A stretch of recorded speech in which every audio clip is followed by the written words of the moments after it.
Tell us about the role of stories. Firstly, I'd like to acknowledge that we're on Gadigal land, and I'd like to acknowledge Auntie Anne Walden for her story, growing up on a mission. And I think stories are what we need to be telling at this current point in time. So when I first started at Campbelltown Arts Centre a long time ago in 2011, Auntie Glenda Chalker came up to me and said, "What are you going to do about the Appin Massacre?" And I was like, "What's the Appin Massacre?" I grew up in Campbelltown, and I didn't know anything about it. And I was like, okay, so we sat down and we spoke about this massacre that happened on the 17th of April, 1816, how she was a descendant from that group who were effectively killed as a part of an occupation. And then we started talking about this, what we could do. Like, I think art has the power to change people's lives. It has the power to change the way that people think about things.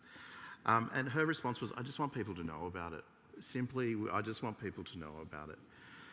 So the 17th of April 2016 commemorated the Appin Massacre. And so we worked together where we established a curatorium of local elders, engaged a curator, Tessa Lass, but then we go, okay, how can we take this local story and place it within an international context?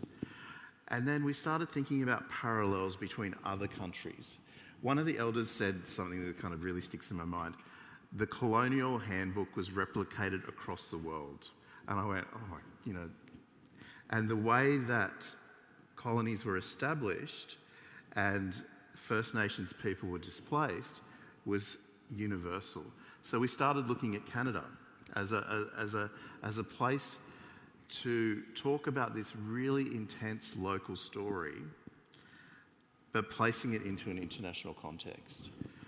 And so when we engaged the curators, Tess, Alice and Dave Garneau, they started building the exhibition with the curatorium to tell this story in really deep detail.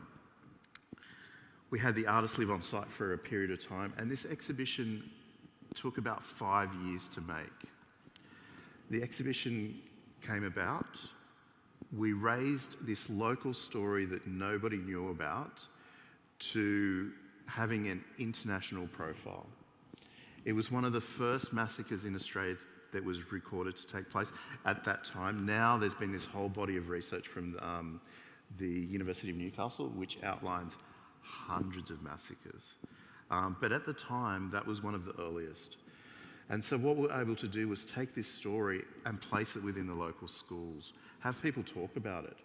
And this idea of truth-telling, this idea of talking about a history that we don't talk about, that is quite unsettling and makes us feel very uncomfortable, putting it into a national context.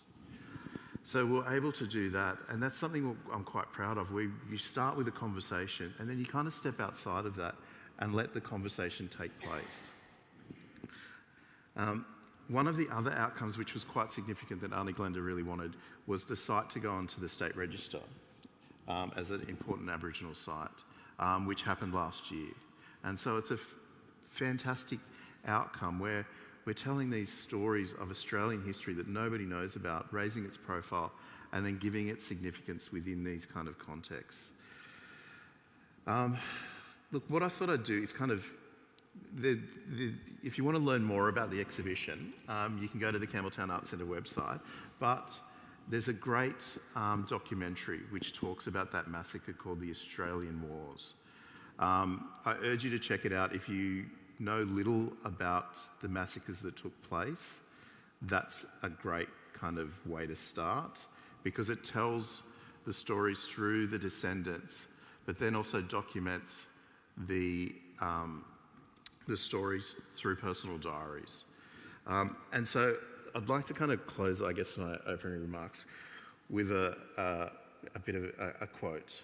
So on the 10th of April, after many skirmishes between the Darug and the Darawal and the settlers, the Governor of New South Wales, Lachlan Macquarie, ordered 3 battalions to head west and southwest. And now these are his words.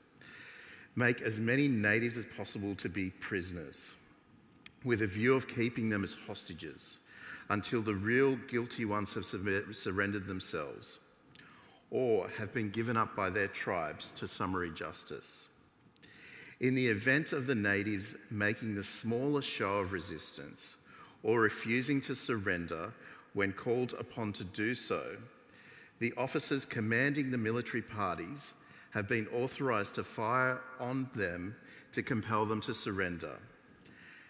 Hanging up on trees the bodies of such natives as may be killed on such occasions in order to strike the greater terror into the survivor. And so that's a history we don't know, and that's Governor Macquarie.